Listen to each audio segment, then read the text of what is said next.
Je suis confiant en ce que cette série de messages vous élève et vous encourage, et en même temps, elle vous défie vraiment. Parce que quand Dieu vous appelle à faire quelque chose qui paraît impossible, qui paraît être au-delà du monde des possibilités, Dieu travaille pour vous parce que vous ne pouvez pas le faire seul, mais vous pouvez le faire avec la force et la puissance de Dieu. Si vous l'attendez et vous lui faites confiance de tout votre cœur, restez branchés.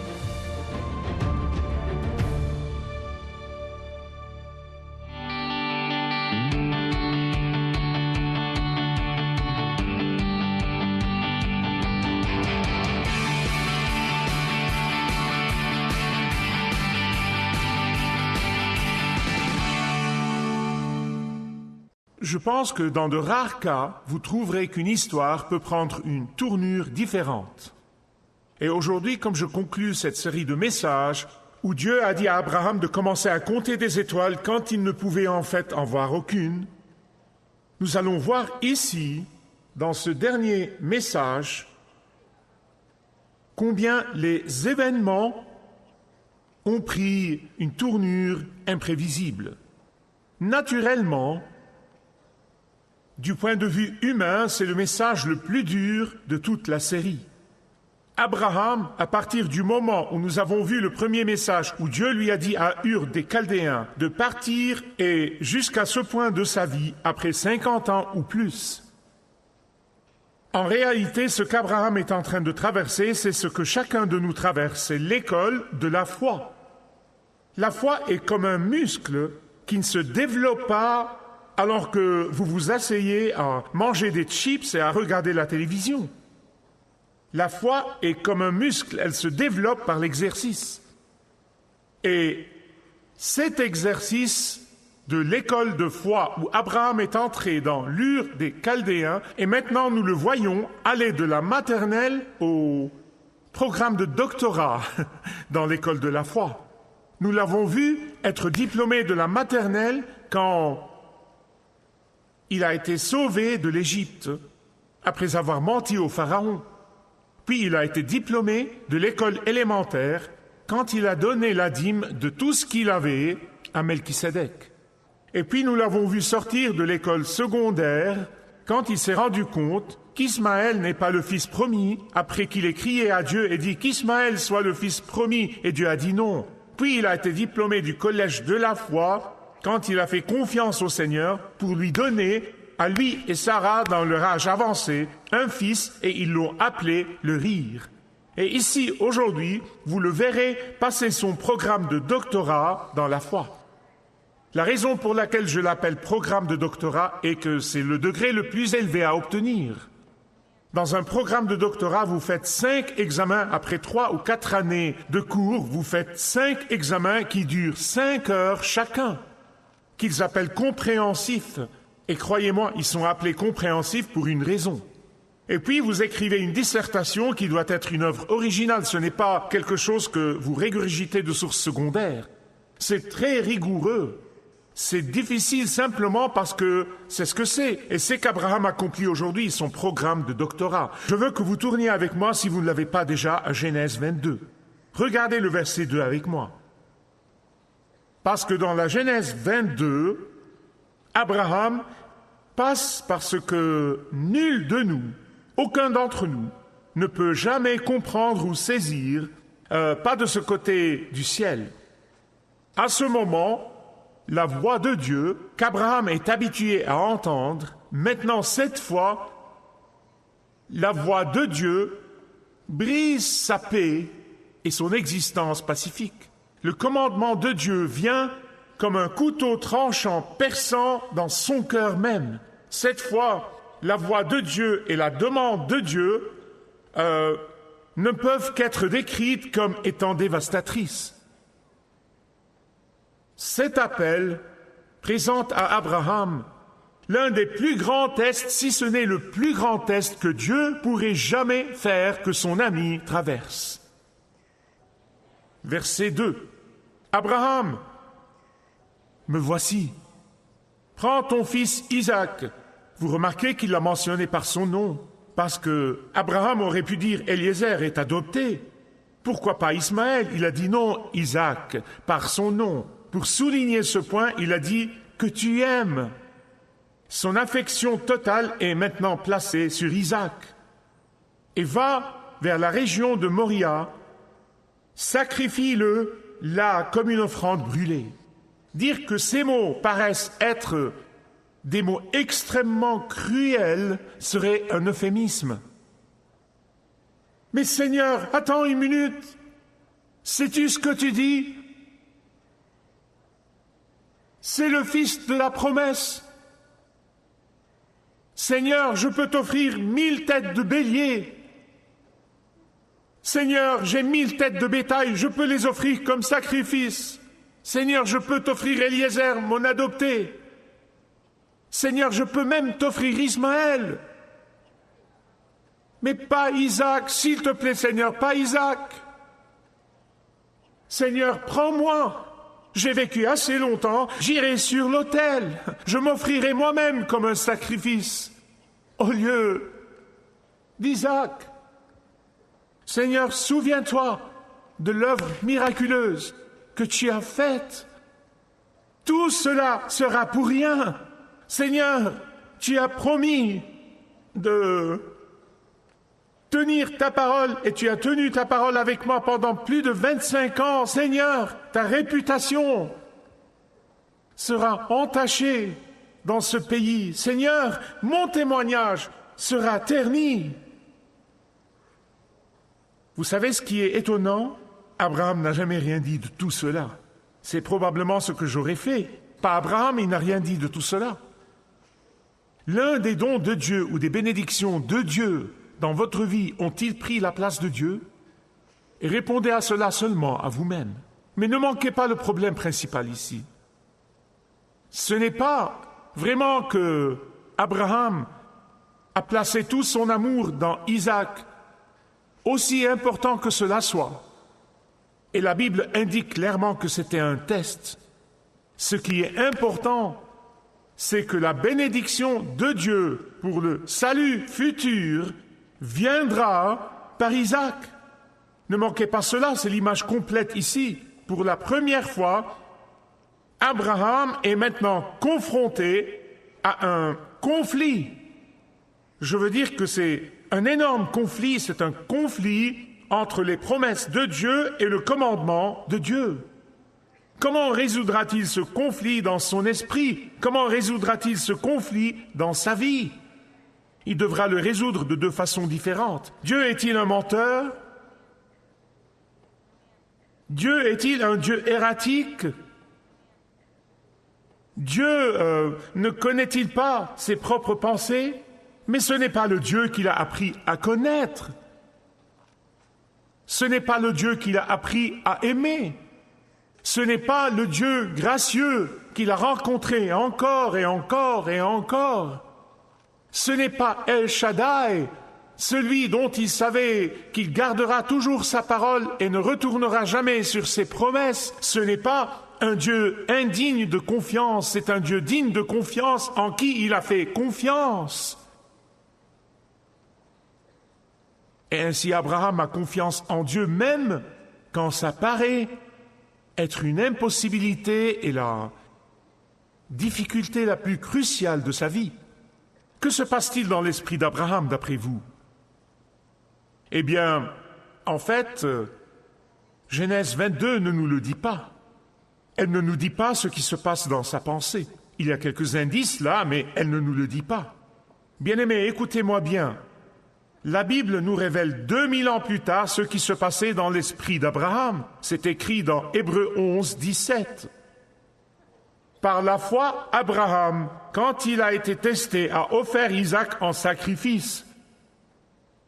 Celui qui a reçu les promesses était sur le point de sacrifier son seul et unique fils, bien que Dieu lui avait bien dit « C'est par Isaac que tu auras une descendance. » Abraham estimait, soulignez-le dans vos Bibles si vous avez votre propre Bible, estimait, c'est vraiment ce qui se passe dans son esprit en ce moment, le Saint-Esprit nous le révèle, même 2000 ans plus tard. Abraham estimait que Dieu est assez puissant pour ressusciter les morts et son fils lui a été rendu. Maintenant, bien sûr, nous savons, quand nous regardons en arrière et plusieurs années plus tard, que c'était une simple épreuve. Mais bien sûr, il ne le savait pas. Et puisqu'il a passé cette épreuve, Dieu a permis à Abraham de voir quelque chose que personne d'autre, avant ou même depuis, pour dire la vérité, il lui a permis de voir comment Dieu lui-même fera ce qu'il a épargné à Abraham de faire, et c'est d'offrir son seul et unique fils comme un sacrifice pour mourir pour nous. Quand Isaac a posé la question, « Père, où est l'agneau ? Où est l'agneau pour le sacrifice ?»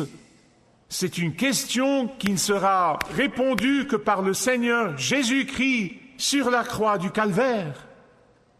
C'est le but de tous les sacrifices d'animaux de l'Ancien Testament. Ils pointaient vers l'agneau de Dieu qui vient, l'agneau de Dieu sans tache, l'agneau de Dieu sans péché, quand il est sacrifié sur cette croix. Et la réponse d'Abraham à Isaac était une parole prophétique, c'était un mot de prophétie à propos de la venue de Jésus 2000 ans après ce moment. Il a dit, Dieu fournira lui-même le sacrifice. Mais la question d'Isaac, où est l'agneau, a été répétée par tant d'auteurs dans l'Ancien Testament. Il a été répété dans l'Ancien Testament encore et encore. Ésaïe 53 demande, où est l'agneau? Et la réponse est l'homme de douleur qui sera comme un agneau mené à l'abattoir. Car c'est cet agneau de Dieu, Jésus, qu'Abraham attendait. C'est cet agneau de Dieu, Jésus, que tout croyant fidèle dans l'Ancien Testament attendait avec impatience. C'est cet agneau de Dieu, Jésus, qui est notre berger. C'est cet agneau de Dieu, Jésus, qui, lui seul, peut laver notre péché, notre culpabilité et notre honte par son sang saint et juste sur la croix. C'est cet agneau de Dieu, Jésus, qui reviendra, et peut-être plus tôt que nous le pensons, pour juger les vivants et les morts. Et quand Abraham a nommé l'endroit Jéhovah Jireh, le mot Jireh ressemble au mot en arabe, en hébreu et en araméen, qui signifie voir. C'est ce que ce mot signifie. Jireh signifie voir. Jéhovah Jireh, nous le disons, mais ça vient en quelque sorte du latin, mais Dieu veillera à cela. C'est vraiment une traduction littérale. Quand nous disons ce mot, nous disons que Dieu veillera sur cela. Dieu veillera sur cela. Pouvez-vous le dire avec moi? Dieu veillera sur cela. C'est littéralement ce qu'il disait. Dieu lui-même s'occupera de donner un sauveur. Dieu lui-même fournira une issue à ce dilemme entre sa miséricorde et sa justice. Dieu lui-même fournira une solution à la situation de l'homme. N'importe ce à quoi vous faites face maintenant, et certains d'entre vous traversent des moments difficiles, n'importe ce à quoi vous faites face aujourd'hui, vous devez vous rappeler que Dieu fournira une issue à votre dilemme, que Dieu veillera sur cela, qu'il vous donnera un moyen de vous échapper, que Dieu fournira un baume à vos blessures, que Dieu compensera pour toutes les années qui ont été dévastées par les criquets. Dieu vous donnera sa joie de nouveau. Dieu séchera vos larmes. Dieu veillera à ce que vous soyez justifiés. Amen, et de rigueur ici.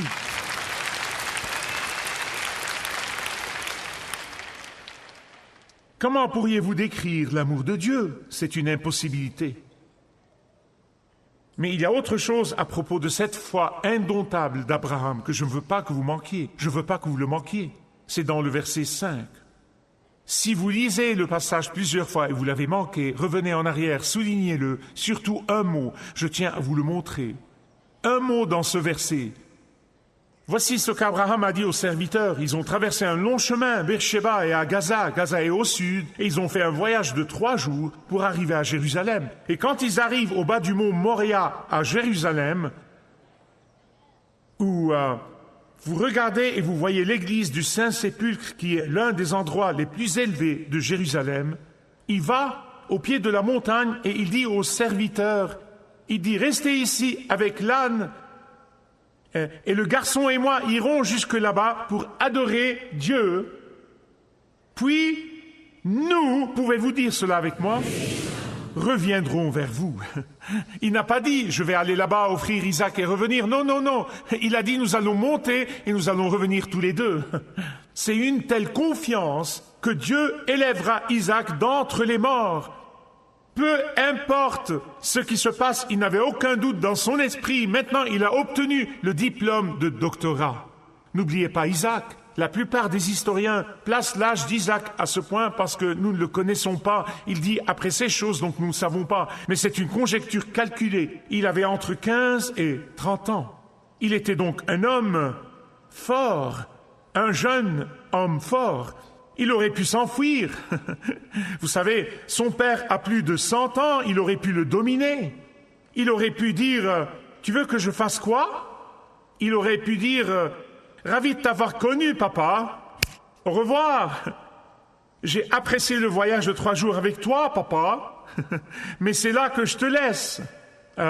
J'ai des plans pour ma vie. Et être allongé sur cet autel n'en fait pas partie. Bien-aimés, écoutez-moi. Combien de fois prétendons-nous que nous aimons le Seigneur, mais seulement si cela ne nous coûte rien? Nous aimons le Seigneur si le prix est juste. Nous aimons le Seigneur, mais seulement si nous n'avons pas à céder quelque chose. Nous aimons le Seigneur, mais seulement si nous gardons toutes les bénédictions pour nous et notre famille. Nous aimons le Seigneur, mais seulement si nous n'avons pas à renoncer à des affections mal placées. Oh, j'aime le Seigneur, je ne veux pas renoncer aux idoles de ma vie. Oh, j'aime le Seigneur, mais seulement si je n'ai pas à renoncer à mes mauvaises relations. J'aime le Seigneur, mais je ne veux pas abandonner ces mauvaises habitudes, ces habitudes pécheresses. Isaac a sans doute grandi en entendant de ses parents, peut-être encore et encore et encore et encore, comment il est un don de Dieu, comment sa naissance est surnaturelle et miraculeuse, comment la promesse de Dieu pour le salut d'Israël viendra par sa descendance, comment la promesse de Dieu est que il est l'enfant miracle, que Dieu a de grands projets pour sa vie, combien Dieu est fidèle à sa mère et à son père, comment la foi d'Abraham en Dieu et sa confiance en Dieu sont devenues si fermes et atteignent ce point d'être inébranlables. Maintenant, après cette brève introduction, j'arrive à mon sermon. Je ne plaisante pas, j'ai 6 points. Premièrement, l'obéissance d'Abraham dans la foi se caractérise par la promptitude. Pouvez-vous le dire avec moi? Promptitude. Abraham, me voici Seigneur. Pas une fois, pas 2 fois. Abraham, circoncis les hommes dans ta maison. Il le fait aussitôt. Abraham, qu'Agar et Ismaël s'en aillent. Ça lui a déchiré le cœur. Oui, Seigneur.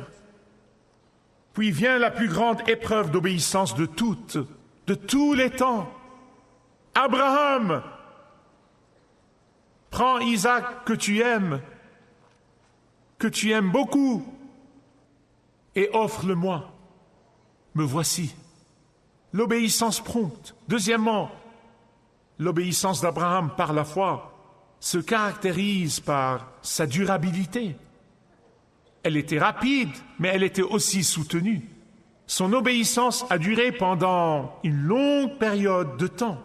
Certes, il a traversé des étapes, mais néanmoins, ça a duré pendant une longue période de temps. Elle a commencé quand Dieu lui est apparu de nulle part à Ur des Chaldéens, qui est l'Irak moderne, et lui a dit de quitter ce qui lui est cher et ce qui lui est proche, et de tout abandonner, et d'aller à une terre dont il ne connaît pas l'endroit, que Dieu lui montrera. Jusqu'à arriver, après plus de 50 ans, à ce plus grand test. Donne-moi ce qui t'est le plus cher et le plus proche. Son obéissance était d'abord quoi? Prompte. Deuxièmement, soutenue. Troisièmement, c'était une obéissance disposée. Il était prêt. Maintenant, beaucoup d'entre nous disent « Seigneur, je suis prêt à t'obéir. » Sûrement, Seigneur, tu sais que je suis prêt à t'obéir. Mais après, Notre volonté est testée. Et pour la plupart d'entre nous, à ce stade, nous disons « Seigneur, est-ce que je t'entends vraiment? Je ne sais pas si c'est ta voix vraiment, Seigneur. Je ne pense pas que tu veux que je fasse cela. Est-ce vrai, Seigneur ?» Et nous commençons à traîner. Je vais attendre jusqu'à ce que je sois vraiment sûr que c'est la voix de Dieu. Maintenant, bien-aimés, l'obéissance disposée apparaît si clairement dans le jardin de Gethsémani. « Père, si possible,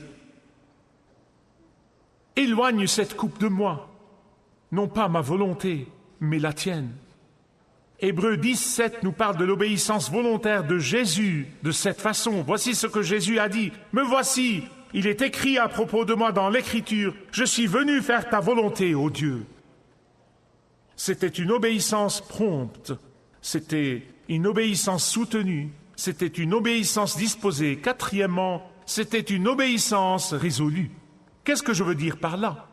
Maintenant, beaucoup d'entre nous sont prêts à obéir, mais après nous sommes poussés et bousculés par les forces de ce monde, nous sommes poussés et bousculés par les gens, nous sommes poussés et bousculés par les circonstances, et nous sommes poussés et bousculés par toutes sortes de facteurs dans la vie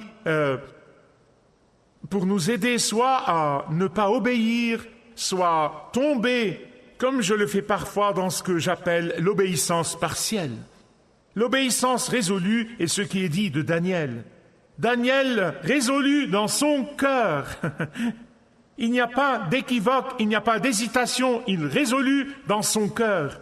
C'est une obéissance résolue. L'obéissance ferme a dit de Jésus dans l'évangile de Luc qu'il a résolu dans son cœur de se rendre à Jérusalem. C'est le contraire de l'obéissance si c'est convenable. C'est l'inverse de l'obéissance mercurielle. Elle était prompte, elle était soutenue, elle était disposée, elle était résolue. Cinquièmement, c'était une obéissance contagieuse. Vous dites pourquoi? Eh bien, réfléchissez à cela. Pensez aux millions de croyants dans l'histoire chrétienne qui ont lu l'histoire d'Abraham et de l'obéissance d'Abraham et qui ont crié à Dieu, « Seigneur, c'est comme ça que je veux que ma vie soit. Seigneur, c'est comme ça que je veux que ma relation avec toi soit. » Elle est contagieuse et enfin, c'est une obéissance récompensée. L'obéissance sera toujours récompensée. Et ce n'est pas toujours immédiat, mais elle sera récompensée. Si vous regardez les versets 15 à 19 et même un peu plus loin, vous verrez comment Abraham a été abondamment récompensé. Non seulement les promesses du passé, de compter les étoiles, et le nombre des étoiles sont réitérées, réaffirmées, mais il lui a donné un peu plus. Il a dit « Ta descendance sera comme le sable de la mer ». La Bible dit très clairement que Dieu est fidèle, mais aussi qu'il récompensera la fidélité. Écoutez, j'ai construit ma vie entière sur le principe que la Bible dit que Dieu ne doit rien à l'homme. Il n'aura pas de dette envers vous, il ne vous devra rien, il ne vous sera pas redevable. Dieu ne rendra pas seulement ce que vous lui donnez, mais il le renverra transformé, secoué et en surabondance. Je ne vous demanderai pas de lever la main, mais je sais qu'il y a des gens dans cette salle, dans ce sanctuaire, que je connais, qui se tiendraient ici pour témoigner de la véracité de ce que je vous dis. Jésus a été récompensé pour son obéissance, non seulement au 3e jour où il est ressuscité avec toute mesure de son omnipotence, mais de plus, maintenant, il règne et gouverne à la droite du Père au ciel. Le monde pourrait s'effondrer, mais pas lui. Il a maintenant le contrôle total dans le ciel. Il règne sur le cœur de ses enfants. Mais le jour vient, et cela beaucoup plus tôt que nous ne le pensons, où tout genou s'inclinera et toute langue confessera que Jésus-Christ est Seigneur pour la gloire de Dieu le Père.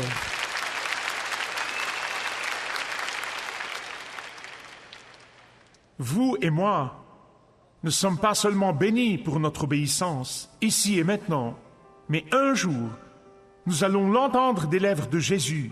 Bien fait, bien fait, dis-le avec moi.